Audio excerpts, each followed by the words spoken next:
특강 두 번째 시간에는 무엇을 선택해야 할지 모를 때는 더 어려운 길로 가라라는 주제로 이현승 이사장님께서 강의를 진행해 주실 예정입니다.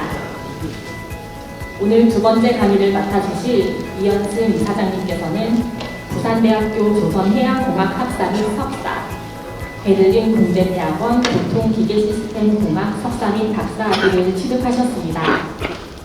그리고 베를린 공대 선박해양연구소 연구원, 현대중공업 선박해양연구소 선임연구원, 대우조선해양 성능연구소 수석연구원, 한국과학기술원 연구 부교수로 계셨고 현재는 한국해양교통안전공단 이사장으로 재직 중이십니다. 최초의 여성 조선공학 박사, 여성 이사장 등 여성 최초라는 수식어가 따라다니는 한국해양교통안전공단 이현승 이사장님의 도전과 꿈에 대해 강의해 주실 이현승 이사장님을 큰 박수로 맞이해 주세요.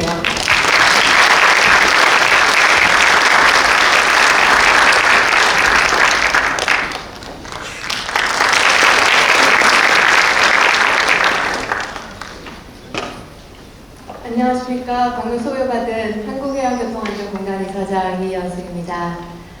오늘 이런 자리에서 제가 특강을 하게 돼서요. 사실은 처음에 제의를 받고 너무 걱정이 많이 됐습니다. 저는 사실 사람들이 뼛속까지 엔지니어다라는 말을 할 만큼 사실은 기술 쪽에 관심이 많았고요. 그리고 공단에 오면서 차츰 조금 사람에 대한 이해를 하고 있는 터라 이런 인문 특강, 특히나 이런 동아약품 같은 큰 회사에서 저한테 특강을 의뢰해 오셨을 때 사실은 고민을 많이 했습니다. 그래서 오늘 주제와 같이 이걸 해야 될까 말아야 될까 고민을 하다가 그래 더 어려운 길을 가자라고 선택을 하고 오늘 특강에 오게 됐습니다.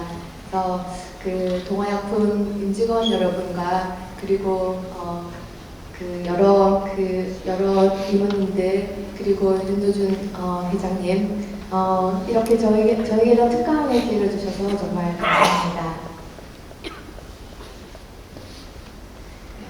방금 소개하셨던 것처럼 저는 그 선박 설계를 전공했습니다. 그러니까 여러분들이 자동차를 사실 때 연비를 생각을 하시는데요. 제가 설계한 그 이제 주 분야는 선박의 성능 설계였어요. 그래서 적은 연료로 보다 나은 속도로 운항할 수 있는 그런 연료 절감 선형 그리고 또 이제 친환경 선박 이런 것들을 개발하는 일들을 했었는데요. 그래서 학교에서 공부를 하고 야드에서 한 10여 년 정도 경력을 쌓고 그 다음에 다시 학교로 제가 꿈꿨던 학교로 돌아와 있다가 최근에 공단에 와서 공단이 이전에 있었던 공단에서 최근에 또 한국해양교통안전공단으로 이렇게 전환이 되면서 제가 이런 특강을 하게 되었습니다.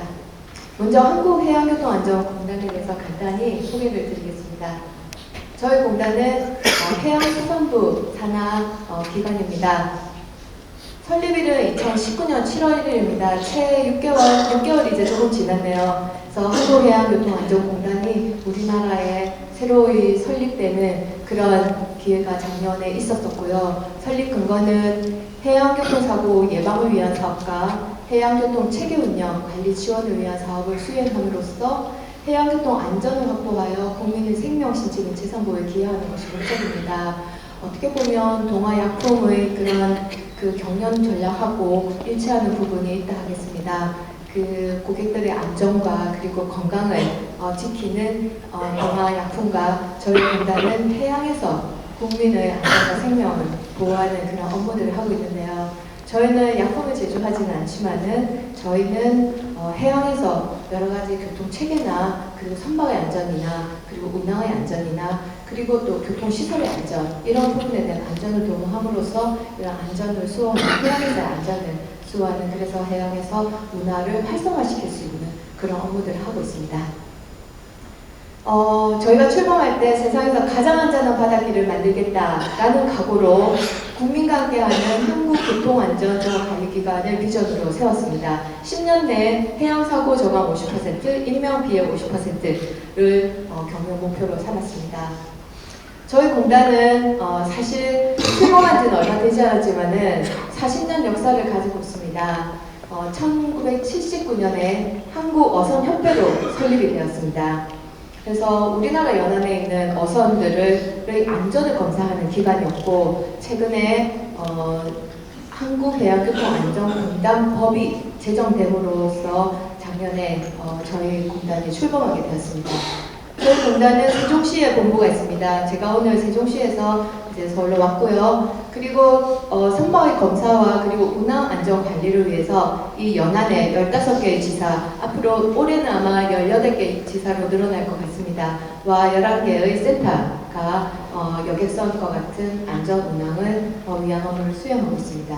그래서 사업 영역은 아까 말씀드렸던 것처럼 선박의 안전과 그리고 이제 시설의 안전, 그리고 운항의 안전을 위한 업무, 그래서 선박 안전 관리 업무와 그 다음에 교통 체계를 구축하는데, 그리고 최근에는 굉장히 어선 사고가 많이 있는데요. 이런 어선 사고를 보다 적극적으로 하지만은 체계적으로, 기술적으로 보완하기 위한 그런 친환경 미래 선박 기술 개발을 하고 있고요. 또한 모든 사람들이 해양에서의 안전에 대한 인식을 확산해야 되는 부분들이 있습니다.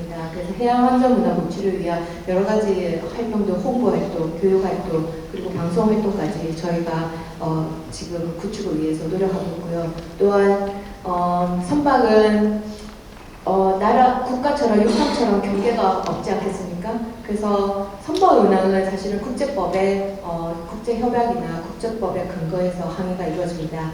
그래서 국제협력 사업이 굉장히 중요한 부분이고요. 그래서 이러한 업무들을 하고 있습니다. 간단하게 저희 홍보 동영상을 보여드리도록 하겠습니다.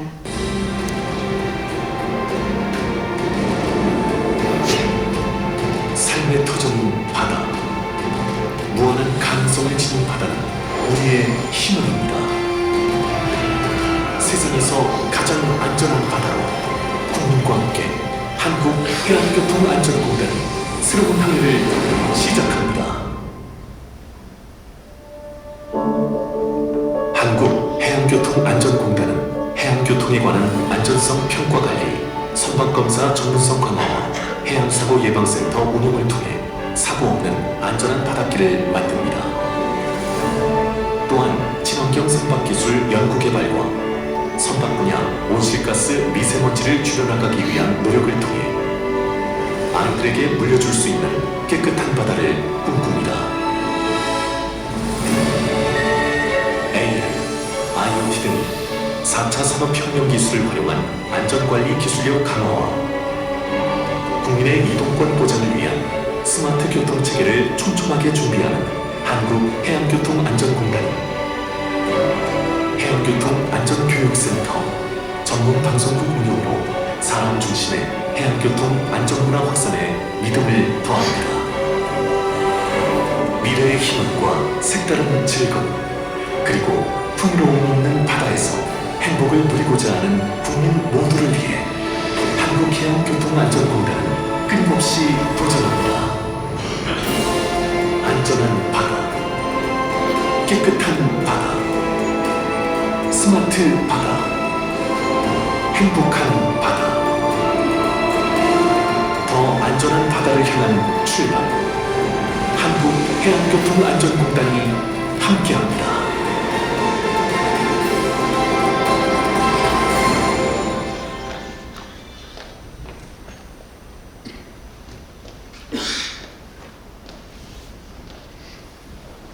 감사합니다.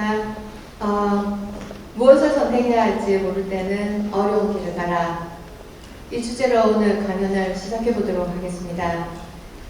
저는 어떻게 보면 좋게 얘기하면은 여러 가지 결정을 하기 전에 많은 생각을 한다라고 할 수 있을 텐데요. 근데 약간 부정적으로 본다면은 약간의 결정 장애가 있는 것 같습니다. 항상 어떤 중요한 결정을 할 때는 결정을 내리기가 굉장히 두렵고, 또 어떤 결정이 바른 결정인지 올바른 결정인지 굉장히 주저할 때가 많이 있습니다. 그래서 원칙을 정했습니다. 그냥 잘 모를 때는 그냥 어려운 길을, 더 어려운 길을 가자. 왜냐하면요, 더 어려운 길은 어쩌면 더 챌린지하고 더 원대한 목표를 세우는 그런 일일 수도 있겠다라는 생각이 들었습니다. 사실 살아오면서 느끼는 것 중에 한 가지는 사람의 능력은 무한한 것 같다라는 생각이 들 때가 참 많이 있습니다. 왜냐하면은 시시각각으로 변하는 환경에 따라서 내가 대처하는 나의 모습이 달라지는 것을 많이 느끼거든요. 그래서 어쩌면은 나에게 주어진 환경이 보다 챌린지하고 더 어려운 환경일수록 나에게 더 많은 강제적이지만 나에게 더 많은 힘을, 나에게 더 많은 긍정적인 열정을 만들어내지 않을까라는 생각을 하게 됐습니다. 제가 저의 의지로 제가 세운 목표를 향해서 오롯이 저 혼자만의 힘으로 그 원대한 꿈을 향해서 가야 된다면은 굉장히 이겨내야 될 것, 굉장히 많은 그런 좌절이 있을 거라고 생각이 듭니다. 하지만 나에게 주어진 환경 자체가 나의 선택에 의해서 보다 어려운 환경이라고 한다면은 저는 어쩔 수 없이 그 환경에 적응을 해야 하고, 그리고 그런 환경에 적응하기 위해서 더 많은 노력을 하게 될 거고, 그렇다면 어쩌면 나도 모르는 사이에 내가 더 다른 환경에서 할 수 있었던 것보다 더 많은 효과를 거둘 수 있는 그런 보다 효율적인 그런 선택이 아닐까 하는 생각을 하게 되었습니다. 사실은 뭔가에 굉장히 집중된 상태이거나 또한 어떤 부분에 대해서 큰 성취를 이루었을 때 사실은 본인이 생각하지 못했던 본인의 능력이 확장되고 나의 영역이 넓어지는 것을 여러분들이 느껴보셨을 겁니다. 어쩌면 그런 순간에는 나의 모든 세포가 살아 있어서 어쩌면은 그 어떤 태양의 빛이나 아니면은 숨 쉬는 공기나 아니면은 평소에 느끼지 못했던 것들까지 느끼게 되는 그런 굉장히 예민하고 그 다음에 굉장히 깨어져 있는 그런 상태까지 도달할 수 있는 상황이 만들어지는데요. 사실 이런 것들은 본인이 의도해서 본인의 의지만으로는 성취하기가 굉장히 어려운 그런 상태라고 저는 생각하거든요. 근데 극도로 어려운 환경, 그리고 내가 그걸 극복하지 않으면 안 되는 환경이었을 때는 자기도 모르는 사이에 그런 엄청난 능력이 발휘가 되는 거죠. 그래서 이런 엄청난 시련을 극복한 이후의 그런 성취감은 어쩌면 여러분들이 평생에 한두 번쯤 느낄 수밖에 없는 그런 어떤 큰 행복을 줄 수 있다고 생각합니다. 그래서 저는 지금 보이는 이 길은 굉장히 쉬운 길처럼 보이는데요. 근데 여러분들께서 어떠한 일을 결정할 때는 그냥 과감하게 어려운 길을 선택하시라. 그리고 할까 말까라고 생각했을 때는 그냥 하시라라고 말씀을 드리고 싶습니다. 사실은 이렇게 시련이나 이런 어려움을 생각하다 보면은 굉장히 많은 고충이 있죠. 그래서 넘어지기도 하고 다치기도 하고 그리고 마음에 큰 상처를 받기도 하고 또 시련을 극복하지 못했을 경우에는 사실은 자포자기를 하게 되는 그런 경우들이 있습니다. 그래서 제가 살아온 제 인생 동안에도 이런 후시딘과 아까 설명서와 같은 그런 이러한 후시딘이 필요했던 순간들이 참 많이 있었는데요. 제가 조금 전에도 들어오기 전에 활명수를 하나 마셨어요. 제가 평소 때 굉장히 즐겨 활명수를 마셨는데요. 활명수가 만병통치약인 것 같습니다. 그러니까 소화제이지 않습니까? 근데도 저는 멀미 날 때도 활명수를 마시고요. 그리고 또 되게 긴장했을 때도 활명수를 마십니다. 그러니까 속이 편하면 모든 것이 좀 편해지는 것 같아요. 그래서 이런 어떻게 보면 저는 사실 굉장히 평범한 사람입니다. 이런 장소에 와서 이런 특강을 하는 것조차도 사실은 굉장히 주저할 만큼 저에 대해서 어떤 말을 드려야 할까라고 생각이 들 만큼 저는 굉장히 평범하고 단지 여자이고 그 다음에 바다를 좋아했고 그 다음에 여성들이 많이 가지 않는 분야에서 공부를 했고 그 다음에 아까 말씀드렸던 것처럼 어려운 순간에 결정이 어려운 순간에 더 어려운 길을 선택했었던 것 그런 것들이 좀 다른데요. 학교에 다닐 때는 수학을 좋아했었습니다. 그래서 어쩌면은 원칙에 근거해서 그리고 원칙에서 벗어나지 않으려고 노력을 해왔던 것 같고요. 사실은 이러한 삶들이 계속 기반을 다지면서 계속 이렇게 쌓여오면서 이러한 그 변화들이 내가 상상하지 못했던 이런 변화들이 생긴 게 아닌가라는 생각을 하게 됩니다. 너무 생뚱맞은 그림인데요. 빙산입니다. 우리가 가끔 빙산의 일각이라는 말을 많이 하는데요. 빙산은 사실 얼음 덩어리죠, 그죠? 근데 얼음의 전부는 물이 이제 저온에서 얼음의 상태가 변화하는 건데요. 아마 약품 쪽이라 저보다 더 잘 알고 계실 거라고 생각을 하는데요. 사실은 이 물의 경우에는 상태가 변하면서 얼음으로 변하면은 부피가 증가를 하게 됩니다. 일반적인 경우랑 조금 다른 경우예요. 그래서 얼음의 비중을 보면 0.9이에요. 그래서 여러분들이 비중이라는 부분에 대한 개념을 잘 알고 계실 거라고 생각하는데, 비중은 서로 다른 물질의 그 같은 체적당 중량의 차이입니다. 그러니까 밀도의 차이라고 보시면 되죠. 그래서 물과 얼음과의 비중은 그 같은 체적의 물에 대한 얼음의 질량비를 말하는 건데요. 질량비가 0.9이다라는 말은 그 얼음의 밀도가 물의 밀도보다 낮다는 걸 의미하죠. 그래서 비중의 차이에 의해서 여러분들 만약에 지금 이 빙산 같은 경우에는 굉장히 무거울 거라고 생각되는데도 이거 물에 떠요. 왜냐하면 밀도가 낮기 때문이죠. 그죠? 근데 만약에 물속에 그 탄산수 뚜껑을 열면은 거기서 이제 물속에서 탄산수들이 이제 증발해서 떠오르다가 다시 공기 중에서 다시 올라가는 걸 볼 수가 있습니다. 이것은 사실은 이 부력의 차이가, 비중의 차이가 부력이라는 힘을 만들어서 이 떠오르도록 하는 것이죠. 만약에 빙산이 순수한 물로 만든 얼음이 아니고 만약에 이제 쇠가 섞인 철 성분이 섞인 빙산이라고 한다면은 사실은 물보다 밀도가 높기 때문에 가라앉을 수도 있겠죠. 그래서 배의 원리 중에서 가장 중요한 원리가 부력인데요. 이 부력은 비중의 차이 때문에 생기는 평형 상태입니다. 그래서 제가 이 빙산의 일각을 보여드리는 이유는 사실은 여기에 저는 많은 얘기를 담고 싶은데요. 사실은 이 지금 얼음의 비중이 0.9이기 때문에 여기 물 위에 수면 위에 보여지는 이 부분, 수면 위에 보여지는 이 부분은 사실 88% 정도밖에 안 됩니다. 물속에 가라앉아 있는 이 부분이 거의 90%에 해당된다고 이제 볼 수가 있는데요. 그렇다면은 이 부분에 보여지는 이 부분은 내가 조금이라도 더 부각시키기 위해서는 이 아래쪽에 92%만큼을 더 많이 만들어내야지만 여기에 1%가 올라가는 거죠. 그러니까 그 말은 이 비중의 차이 때문에 내가 노력한 것이 결국은 눈에 잘 보이지 않는다고 하더라도 여러분들이 이 부분을 계속 채워나간다면은 이 보이지 않는 부분들이 서서히 조금씩 증가한다는 것을 보여드리는 겁니다.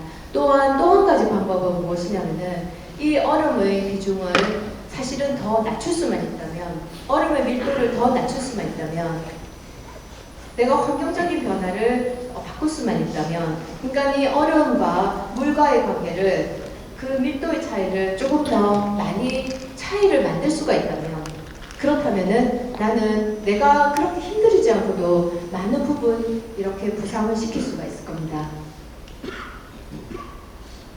그죠? 그래서 이 비중을 들어서 저는 여러분들께 이런 그 방법론에 대한 부분들을 사실 좀 말씀을 드리고 싶었는데요. 내가 가고자 하는 그 어려운 길을 선택하는 부분들은 내가 이 부분들의 성질을 바꾸는 것이라고 저는 생각을 하고요. 내가 원칙에 의거해서 꾸준하게 꿋꿋하게 나를 계속 발전시키면서 이 아래쪽 부분을 늘려가서 그럼으로 인해서 이렇게 부상하게 만드는 그 위쪽에 보여지는 부분의 부피를 늘리는 그런 작업들이 동시에 필요하다는 것을 말씀드리고 싶었습니다. 그래서 제가 후시딘과 할명수가 필요했던 많은 순간들이 있다고 말씀을 드렸었고요. 이런 부분들 중에 대표적인 부분들을 말씀드리려고 몇 가지를 꽂았습니다.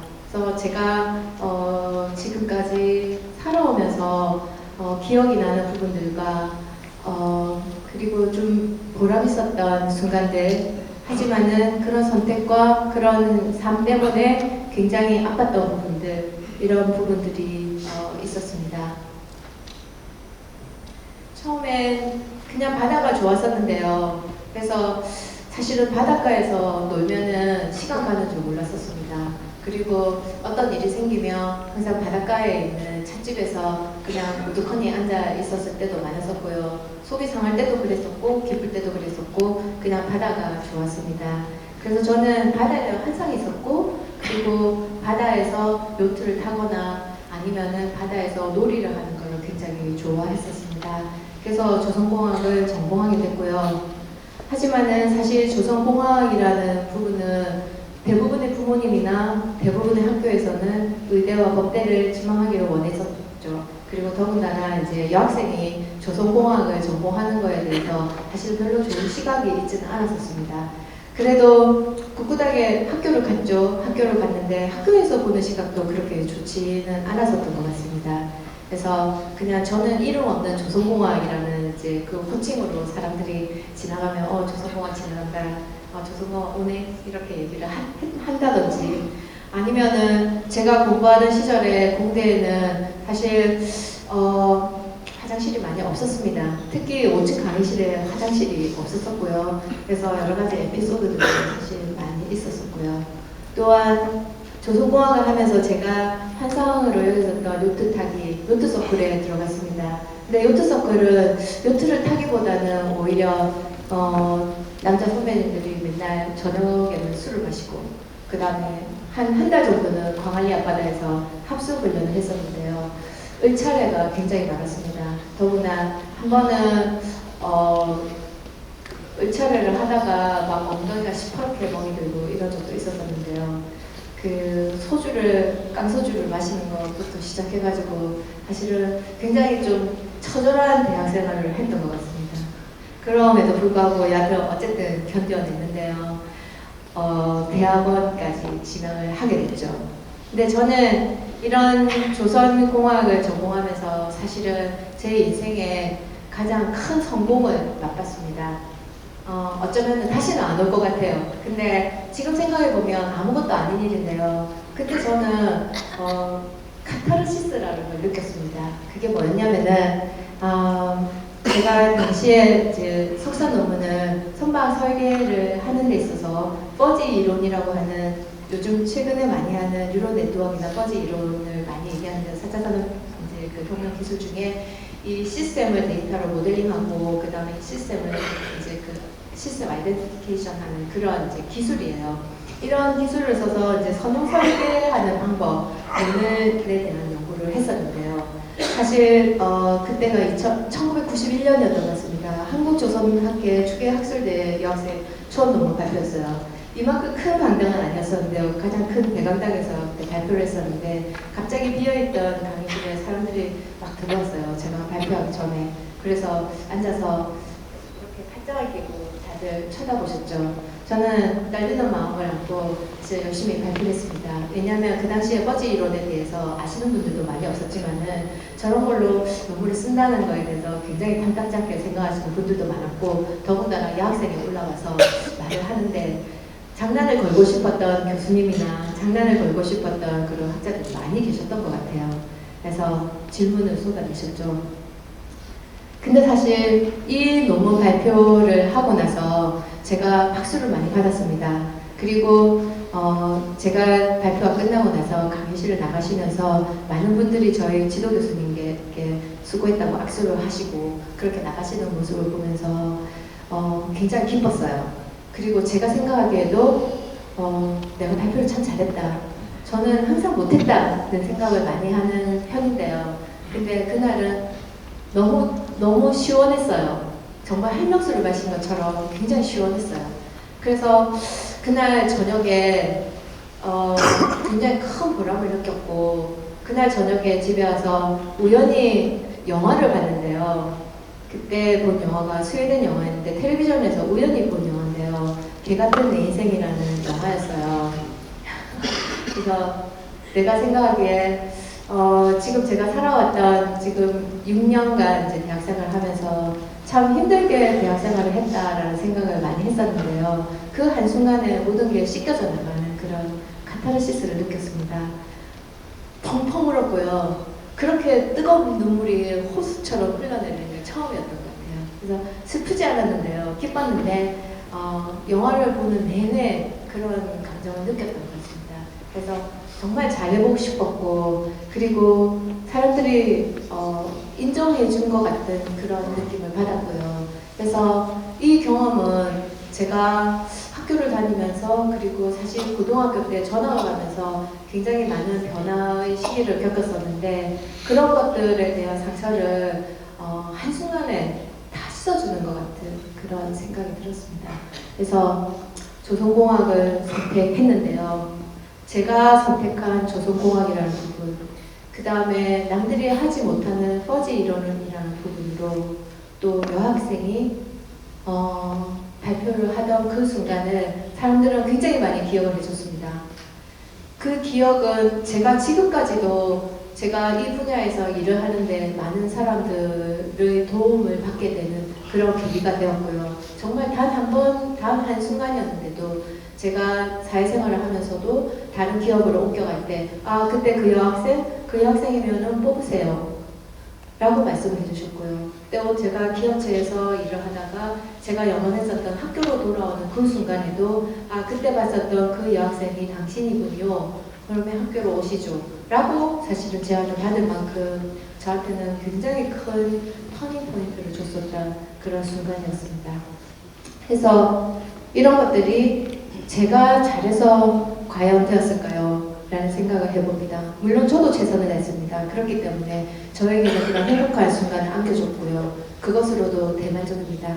하지만 저를 평생 따라다니면서 제가 최초라는 말을 많이 달고 다니는데요. 그것보다는 저한테는 정말 자랑스러운 꼬리표가 이날 이 발표 순간입니다. 그래서 이걸 기억해 주시는 분들을 통해서 제가 이렇게 많은 도움을 받고 이 자리에 올 수 있었던 거는 사실은 이 선택의 문제가 아니었나 라는 생각을 합니다.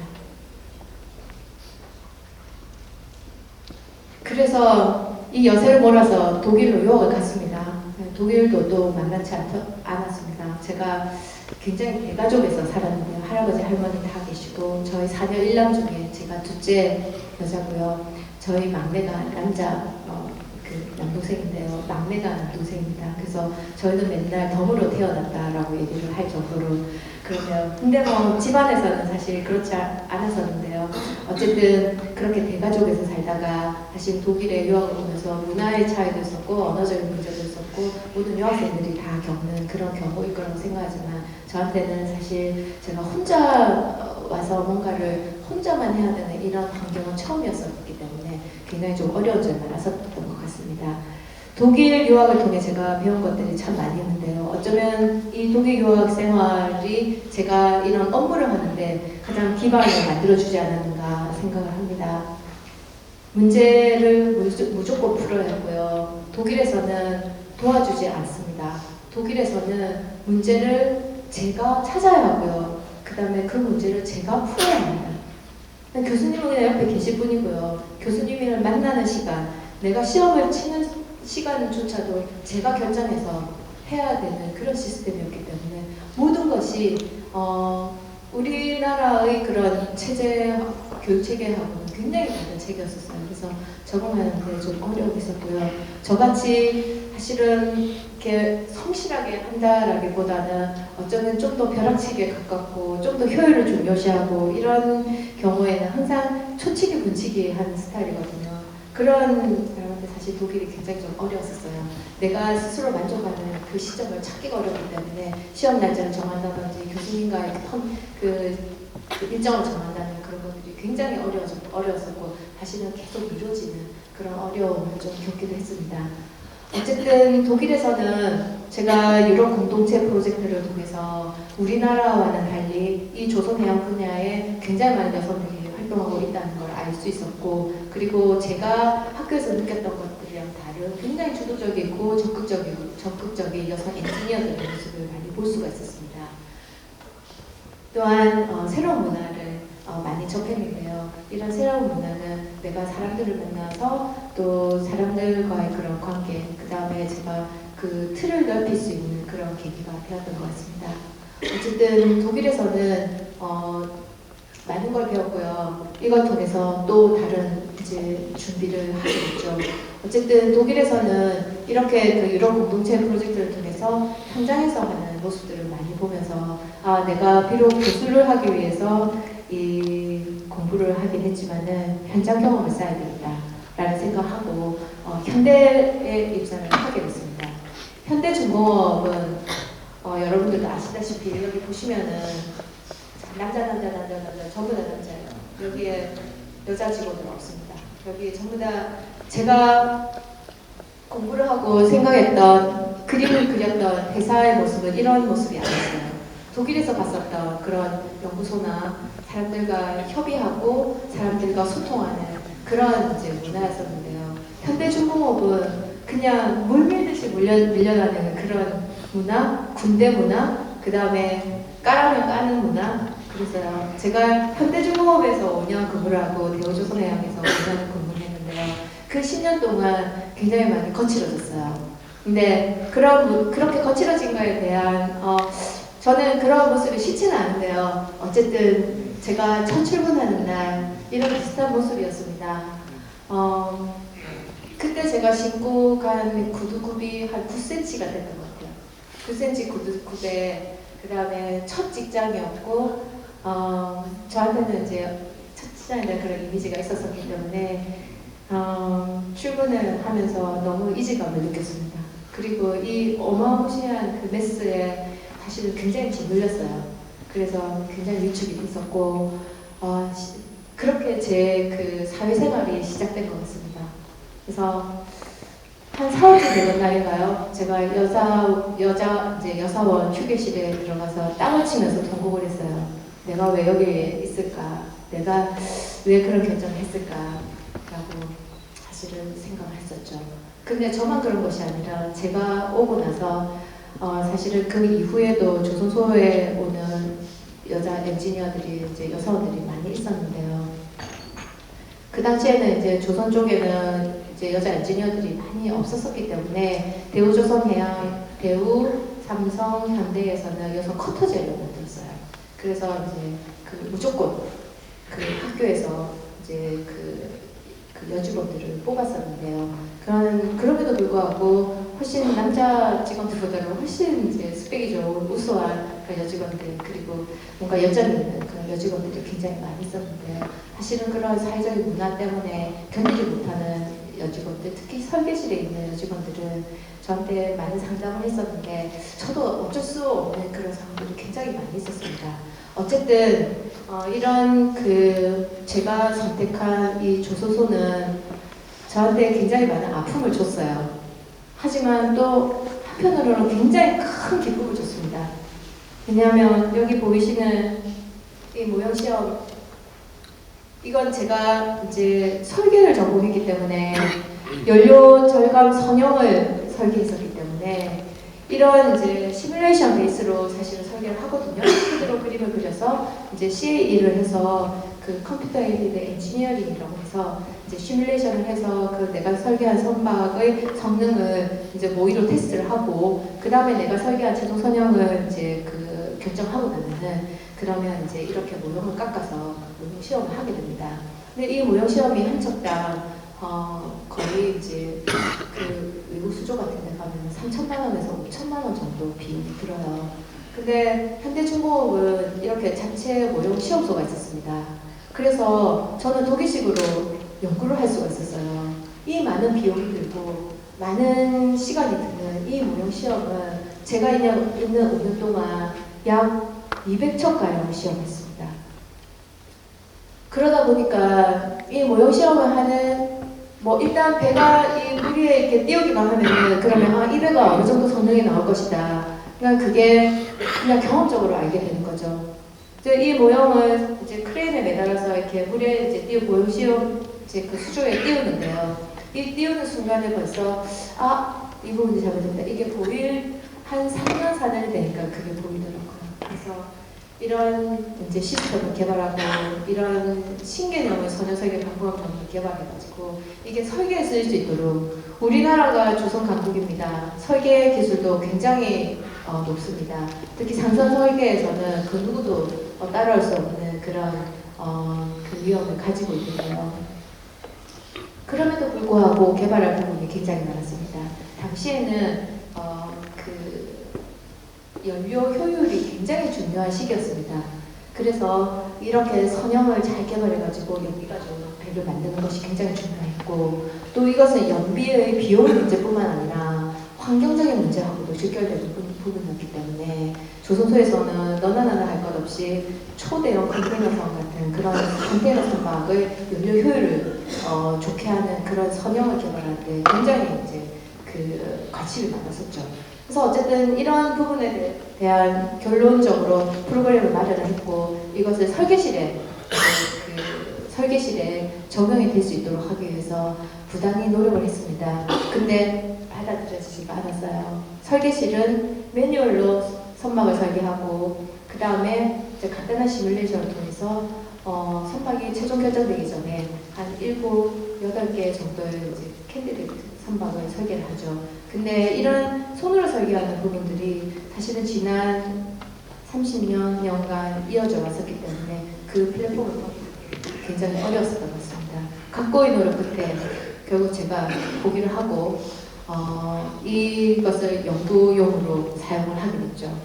저는 실제 선박을 설계하고 싶었어요. 제가 있는 연구소에서는 모형 시험은 너무 많이 할 수 있었고 선박이 이렇게 하면 좋아지는 것을 볼 수 있었는데 근데 그게 현업에 적용되지가 않았습니다. 그래서 대우조선해양으로 옮겼습니다.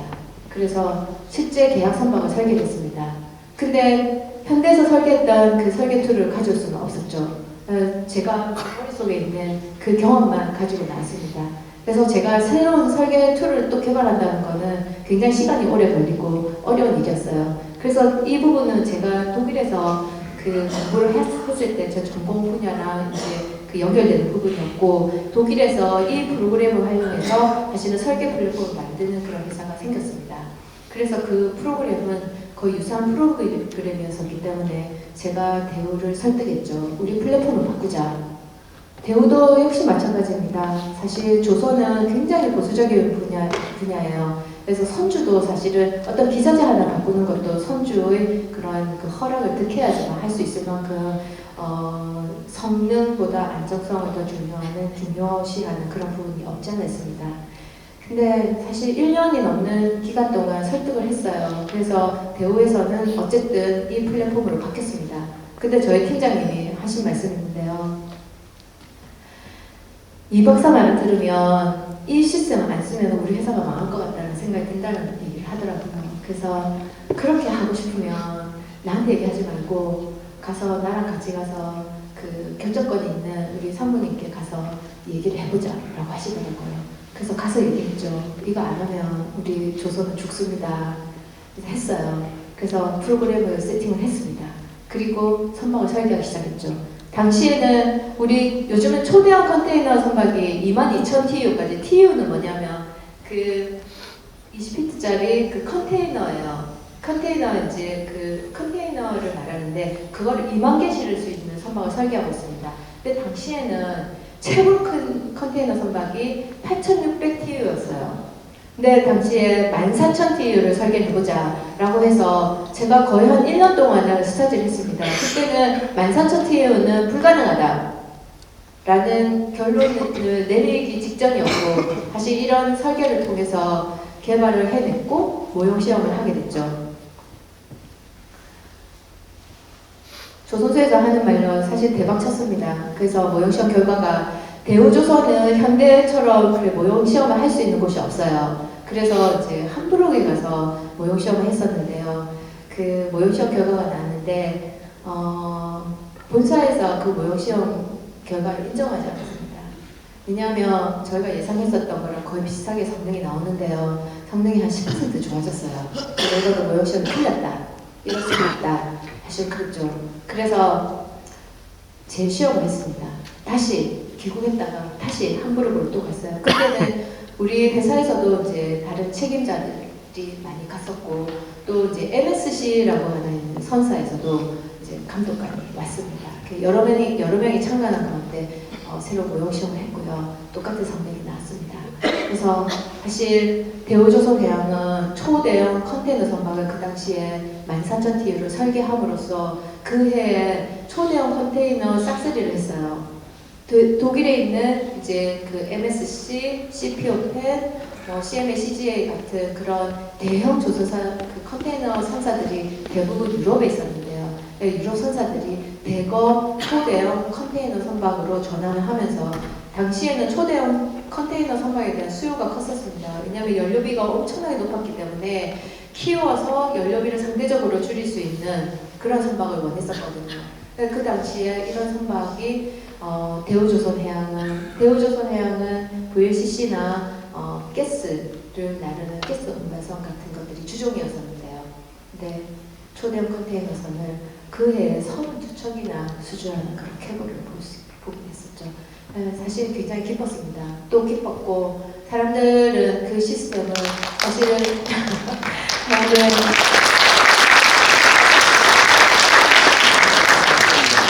그래서 지금은 그 시스템을 대우조선해양에도 활용하고 있지만 현대, 그 다음에 삼성에서도 다 활용하고 있고요. 그리고 이제 그 중소형 조선소에서도 일부 그런 이제 시스템을 활용을 해보자라는 분위기가 있는 걸로 제가 들었습니다.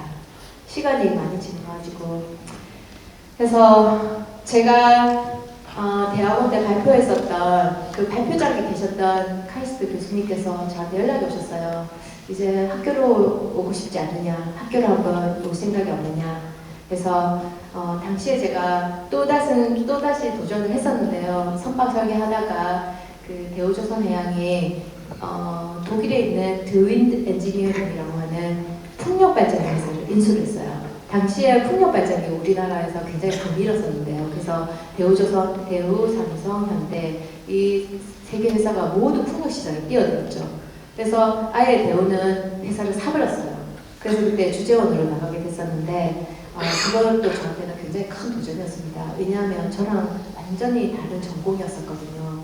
저희 아이덴티티가 유지될 수 있을지 굉장히 큰 이제 의문이 있었는데 그럼에도 불구하고 그 일을 하게 되면서 사실은 그런 붐 때문이었는지도 모르겠습니다. 카이스트에서 오퍼를 받아서 자 10년 정도면 이제 충분하다. 학교로 돌아가자. 사실 그때 대우조선해양에서 주재원으로 회사를 감두고 나간 케이스는 첫 번째 케이스라고 하더라고요. 그래서 어쨌든 제가 원하는 학교로 왔고 그 다음에 학교에 있으면서 학생들하고 계속 생활을 했었습니다. 제가 또 설계 전공이다 보니까 제가 최근에 이제 홍익대학에 있다가 이쪽으로 이제 왔는데요. 홍익대학은 사실 조치원에 있는 조선해양공학과는 조치원에 있는 작은 규모의 조선해양공학과입니다. 그래서 사실 그 선박설계 컨테스트라고 하는 게 있는데요. 학생들은 이걸 발판으로 취업의 계기로 삼기도 하고 또 선박을 이해하는 이제 그런 계기로 삼는 굉장히 학생들에게는 굉장히 의미 있고 중요한 그런 컨테스트예요. 그래서 학생이면 누구나 한 번쯤은 이런 설계에 도전해보고 싶어하고 또 이런 좋은 결과를 얻고 싶어하는 게 있는데요. 저희 학교는 사실 울산이나 부산이나 서울에 있는 이런 학교처럼 그 조선소들이 이렇게 다 같이 도움을 받아서 선배들이 도와줄 수 있는 그런 환경에 있지 않았습니다. 그래서 학생들이 어쨌든 해보고 싶은데 혼자서 해야 되는 그런 상황이었고요. 그래서 힘을 모아서 했는데요. 저희 학교가 선박설계 컨테스트에서 대상을 수상했어요. 그래서 학생들도 굉장히 기뻐했고 저도 굉장히 보람이 있었는데 사실 이때 사람들에게 뭔가 해줄 수 있다는 것이 참 큰 행복이구나라는 것을 제가 느낄 수 있었습니다. 그러던 중에 이제 학교로 가고 나니까 제가 그 대형 선박에 대한 그런 기술만 보고 있다가요. 소형 선박에 대한 관심을 갖게 됐습니다. 학교에서 저희 공단이랑 같이 연구를 할 수 있는 기회가 있었는데요. 네, 여러분들이 아마 외부에서 우리나라의 그 중소형 선박들을 보신 적이 있으신지 모르겠어요. 해안가에 가시면은 또 조그마한 조선소들이 있는데요. 정말 영세함이 짝이 없습니다. 제가 본 선박 그 어선들은 사실 그렇게 만들면 안 되는 어선들이 너무너무 많았어요. 그래서 그럼에도 불구하고 우리나라 백스리는 외국에 수출하는 상선만 건조를 하고 있어요. 우리나라 연안에 있는 선박이 10만 척이 넘습니다. 10만 척 중에서 6만 8천 척 정도가 어선이에요. 근데 그 어선을 누가 설계하고 있는지, 그 어선을 누가 만들고 있는지도 사실은 조선을 하는 사람들이 관심이 없습니다. 저도 몰랐고요. 우리 공단이 있다는 것도 사실은 잘 몰랐습니다. 근데 그런 프로젝트를 하면서 이 상선의 기술을 조금만 여기에 접목을 시킨다면은 너무나도 큰 변화가 생길 수 있겠다. 한마디로 이거 노다지다. 이 프로그램 한 번만 돌리면은 훨씬 좋은 선박을 설계할 수 있겠다라는 욕심도 생겼고 또 이걸 해보고 싶다라는 욕구가 느껴졌어요. 그래서 공단에서 이사장을 채용한다는 소식을 듣고 제가 지원을 했습니다. 그래서 이사장이 됐고요. 또 최초고 또 최연소 여자 이사장이라고 사람들이 하더라고요. 그래서 어쨌든 사람들은 모르겠어요. 이게 그 홍보 효과는 있었던 것 같습니다. 근데 공단 내부에서는 어떻겠습니까? 그냥 또 한 3년 있다 가겠구나 라고 여기 계신 우리 예선 실장님께서 그렇게 생각을 하셨다고 하시더라고요.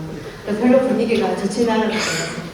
네, 저는 사실은 이 공단은 제가 해왔던 그런 조직이랑 다른 관리를 해야 되는 그런 조직이었는데요. 저는 오로지 기술만 생각하면서 이 공단에 오게 됐죠. 그래서 어쩌면은 처음에 와서는 굉장히 사람들과의 이질감도 많았었고 이사장이 해야 될 일을 한다기보다는 기술을 해야 되겠다는 그런 강박이 저한테는 있었었죠. 근데 한번 계기가 된 적이 있습니다. 이제 이사장은 그 1년에 한 번씩 전체 저희 지사가 8개가 있고 그 다음에 문화 관리를 하는 센터가 11군데가 있어요. 그래서 사실 이제 전체 그 전국 투어를 한 번씩 하는데요. 가면은 이제 현장에도 가보고 직원들이 어떻게 이제 일을 하는지 그런 것들도 보게 됩니다. 근데 제가 간 그 현장은 사실은 굉장히 열악하고 어려운 현장이었어요. 제가 공단에 이사장으로 간다고 했을 때 저희 학교 학생들이 너무너무 기뻐했습니다. 왜냐하면 우리 공단은 그 정부기관이고요. 그래서 준공무원처럼 일할 수 있는 그런 안정된 직장이기 때문에 사실은 경쟁률도 높고 굉장히 많은 경험이 있어야지만 들어올 수 있는 그런 기관이었어요. 그래서 굉장히 기뻐했습니다. 혹시 이사장백으로 자리를 받을 수 있지 않을까 이런 기대감도 굉장히 많았었는데요. 저는 사실 공단에 와서 현장에서 일하는 검사원들을 보고 우리 학교 학생들에게 추천을 하지 않았어요. 이제 채용을 위해서 이제 학교에 찾아가서 이렇게 그 회사 소개를 했었는데요. 저는 굳이 우리 학교에 가서 그런 이제 소개를 하라고 말을 할 수가 없었습니다. 왜냐하면 제가 본 현장은 제가 생각했던 그런 준공무원 조직의 그런 현장이 아니었습니다. 너무 어려운 환경에서 너무 많은 업무로들이 시달리고 있었고 세월호 사고 이후에 검사가 굉장히 강화되면서 이런 검사를 받는 어민들, 어업인들 그 다음에 이 검사의 현장에 있는 낚시어선들 이 사고 위험에 놓여 있는 그런 많은 분들이 이런 검사를 받는 거에 굉장히 큰 반감을 가지고 있었어요. 그래서 검사를 하는 내내 이렇게 팔짱을 끼고 계속 불만스러운 이제 눈초리로 보고 있는 걸 제가 현장에서 느꼈어요.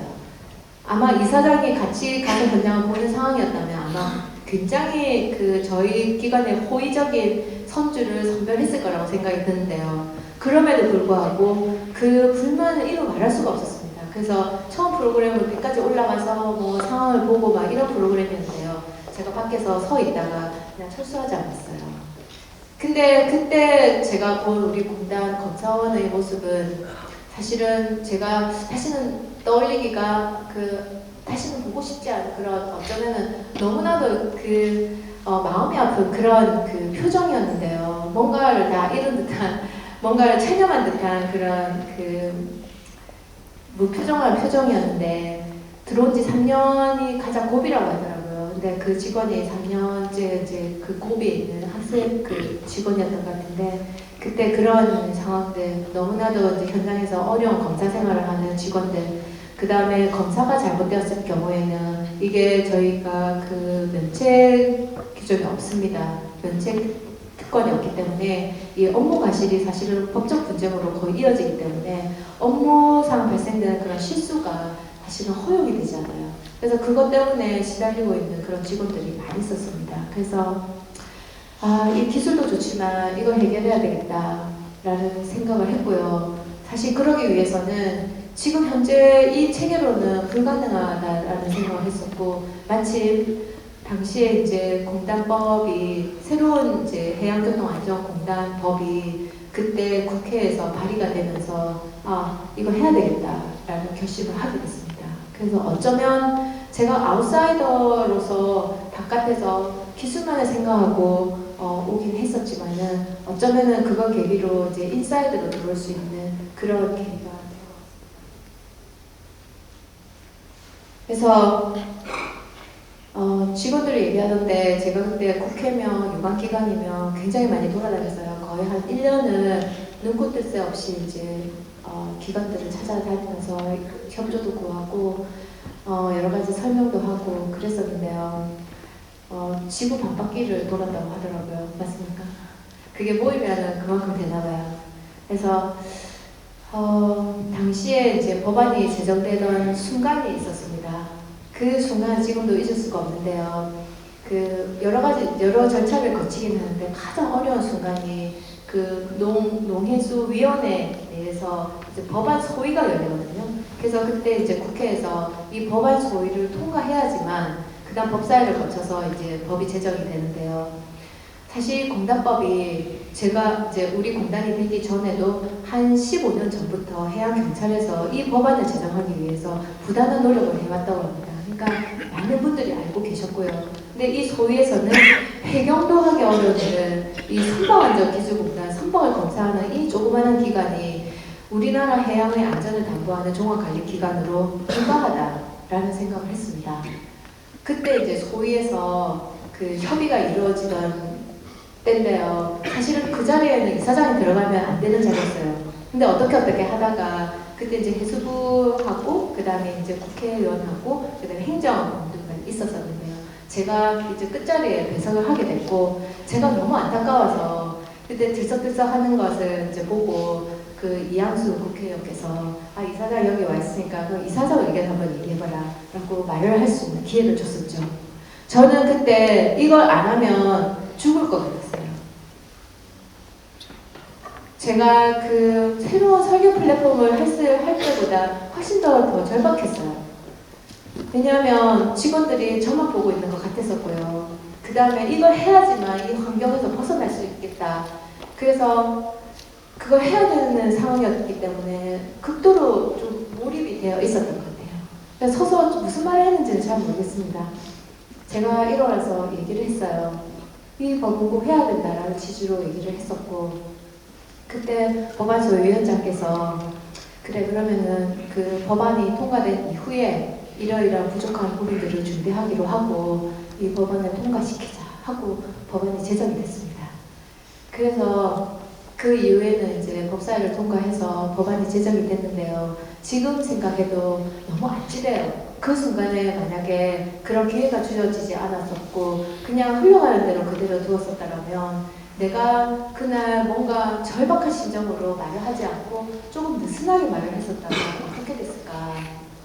너무 많은 사람들이 너무 오랜 동안 지구를 반바퀴 돌 만큼 그게 저만 그렇게 했겠습니까? 저는 기관장이기 때문에 아마 다른 사람들이 한 것이 100분의 1도 안 했을 겁니다. 그럼에도 불구하고 그 많은 사람들이 노력한 것이 한순간에 다른 방향으로도 갈 수 있었다고 생각하면 너무나도 아찔하거든요. 근데 지금 공단은 이제 콤사로 출범을 했고요. Korea Maritime Transportation Service Authority, 제가 이름 콤사라고 지었고요. 그 다음에 새로운 시작을 하게 됐고, 우리 공단 직원들에게 새로운 비전을 제시할 수 있게 됐고요. 지금 환경이랑 좀 더 나은 환경에서 일할 수 있다라는 미래를 열어줄 수 있게 됐고요. 또한 해양에서 조업을 하시는 어려운 환경에서 일을 하시는 여러 종사자들, 그리고 해양에서 안전하게 물놀이를 하고 싶어하는 그런 국민들을 위한 그런 교통 체계를 만들고 그런 안전을 종합 관리하는 그런 기능을 할 수 있게 되었습니다. 이렇게 하는 데 있어서 너무 길어졌는데요. 이제 마무리를 하겠습니다. 사실 부채 종이와 대나무가 서로 이제 합해서 맑은 바람을 일으킨다 라는 말이 굉장히 좋은 것 같습니다. 제가 지금 여기까지 오기까지 아까 말씀드렸던 것처럼 혼자 힘으로는 아무것도 아니었죠. 저는 정말 아무것도 아니다라는 생각을 많이 하는데요. 이 부채처럼 더 앞으로도 더 부채처럼 살아야겠다. 기술만이 전부가 아니다. 나의 주위에 있는 나를 도와주는 많은 사람들, 그리고 내 주위에 있는 귀중한 사람들과 함께 하겠다라는 생각을 하게 됩니다. 그래서 새로운 도전 앞에서 항상 힘이 되어준 부모님, 저희 부모님은 항상 저에게 제가 어려운 시련을 당할 때마다 너는 어떤 일에 닥쳐도 그걸 극복할 수 있다. 왜냐하면 너는 낭중지추와 같은 사람이다 라고 얘기를 했어요. 낭중지추는 주머니 안에 들어있는 송곳인데요. 그 송곳은 아무리 숨겨도 삐져나오는 그런 특성이 있죠. 그래서 할 수 있다라고 항상 격려해 주셨고 항상 믿어주셨어요. 또한 제가 독일에서 공부하는 동안에는 제가 혼자 있는 것이 가장 어려운 순간에 나에게 많은 양부모 같은 분이세요. 가족인데요. 제가 사실 어릴 때 자전거를 못 배웠어요. 근데 여자이기 때문에 자전거 못한다? 그런 문화는 독일에서는 없다. 그래서 자전거를 타는 법을 가르쳐 주셨죠. 그리고 또 제가 결혼을 굉장히 늦게 했습니다. 제가 대우조선해양에 근무할 때 했는데요. 그때 막 설계를 하고 있을 때 저희 선배였었어요. 선배가 전화 와서 밥을 사주겠다고 하시더라고요. 그래서 제가 뭐라고 얘기했냐면은 지금 제가 설계를 하고 있으니 3개월 후에 만날 수 있을 것 같다 라고 얘기를 했어요. 근데 3개월 후에 다시 전화가 왔고 그래서 만나서 결혼을 하게 됐는데요. 늦게 결혼을 한 이유인지는 잘 모르겠는데 아직까지도 잘 기다려줍니다. 그래서 항상 기다려주고요. 항상 걱정하지 않도록 기다려주는 그런 저희 편보자가 있습니다. 또한 현장에서 저와 같이 일하는 저를 너무 신바람나게 하는 그런 저희 동료들, 그래서 힘들지 않게 하는 그런 동료들이 있고요. 특히 공단 직원들, 제가 이런 복이 있을까, 내가 이런 복을 타고났을까라는 생각이 들 만큼 저와 함께 같이 일해주고 많이 배려해주고 그리고 열정적으로 일해주는 저희 공단 직원들이 있습니다. 인생은 B로 시작해서 D로 끝난다고 합니다. 그래서 birth와 death인데요. 그럼 B와 D 사이에는 무엇이 있을까? C, 바로 choice라고 합니다. 그래서 저는 제가 해야 될 일들을 위해서 오늘 또 더 어려운 길을 선택을 하려고 합니다. 끝까지 경청해 주셔서 감사합니다.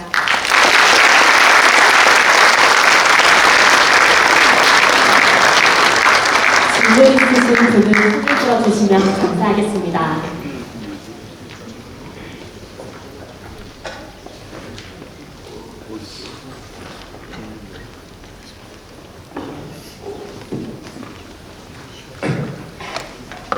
서구약품부 김승입니다. 우선 좋은 강의 들으셔서 너무 감사합니다. 강의를 들으면서 제가 두 가지 궁금한 점이 있어서 질문을 드렸는데요. 첫 번째는 저희가 저희 그때 보니까 해양 관련된 안전교통 그거라고요. 가장 해양 사건 중에 가장 큰 이슈가 지금 남아있는데 세월호 사건 혹시 이쪽에서는 어떤 식으로 이제 그 사건에 대해서 바라보고 있는지가 궁금하고요. 두 번째 같은 경우는 이제 그 강의를 듣다 보니까 굉장히 책으로 많은 걸 읽으시다 보니까 많은 노력도 필요했겠지만 그만큼의 스트레스도 많이 받았을 거라고 생각됩니다. 혹시 스트레스를 푸는 방법 중에 가장 뭐 어떤 방법이 있는지 그것도 좀 궁금해서 좀 드리겠습니다. 세월호 사건은 사실 우리 공단을 있게 한 사건이기도 합니다. 이런 해양 안전에 대한 필요성 때문에 저희 공단이 출범하게 됐고, 그래서 저희는 책임이 더 무거운데요. 사실 세월호는 선박에 문제가 있는 부분이 많이 있는 선박이에요. 그러니까 그 선박에도 여러 가지 종류가 있는데 로로선, 그 자동차와 여객을 같이 싣는 그 선박은 그 태생적으로 그 보건성이 좋지가 않습니다. 그래서 선박의 안전이 중요하고요. 또한 그 일반적인 사고의 가장 큰 원인은 인적 과실이에요. 사람들이 조심하지 않아서 생기는 그런 사고들이 많이 있거든요. 그래서 이제 세월호뿐만 아니라 이런 인적 과실을 사람이 이렇게 조심하는 것 외에도 기술적으로 사람이 직접 관여하지 않아도 자동으로 이런 회피할 수 있는, 충돌을 회피할 수 있는, 그 다음에 정복을 막아낼 수 있는, 아니면 화재 경보를 통해서 화재를 막을 수 있는 이런 장치를, 기술적인 연구를 많이 하고 있고요. 또한 이제 그 해양 안전 문화 의식이 고취돼야 되겠죠. 그래서 해양 사고 시에 이제 대응은 잘 해야 할 것이고, 그 다음에 또 해양 경찰 같은 경우에는 사고 이후에 이제 수색이나 구조나 이런 것들을 실제로서 인명 피해를 줄일 수 있는 굉장히 많은 다양한 방법들이 있는데요. 그런 부분들에 대해서 만나서 좀 더 긴 시간 얘기를 드려야 될 것 같고, 그 다음에 또 이제 스트레스, 저 이렇게 멀쩡해 보이는데요, 만신창이입니다. 사실은 우라통이 터지는 일도 굉장히 많고, 화나는 일도 많고, 그냥 보이지 않는 그런 스트레스 많이 있는데요. 실제로도 좀 힘들지만 체력적으로도 힘들고 그럴 때 많이 있습니다. 근데 저는 그 맑은 공기와 좋은 음식, 그리고 적당한 휴식이 사실은 이제 몸을 정화하고 몸에 활력을 준다고 생각해요. 근데 그런 걸 통해서 정신이 맑아지는 걸 제가 느끼거든요. 그래서 저는 항상 힘들 때는 몸부터 먼저 관리를 합니다. 운동한다든지, 하지만 좋은 공기가 있는 곳, 그래서 산에 자주 가고요. 산에 자주 갑니다. 그래서 운동을 하려고 노력을 많이 합니다. 혹시 질문 더 있으신가요? 네, 없으시면 오늘 좋은 강의 진행해주신 이현승 이사장님께 다시 한번 큰 박수 부탁드립니다.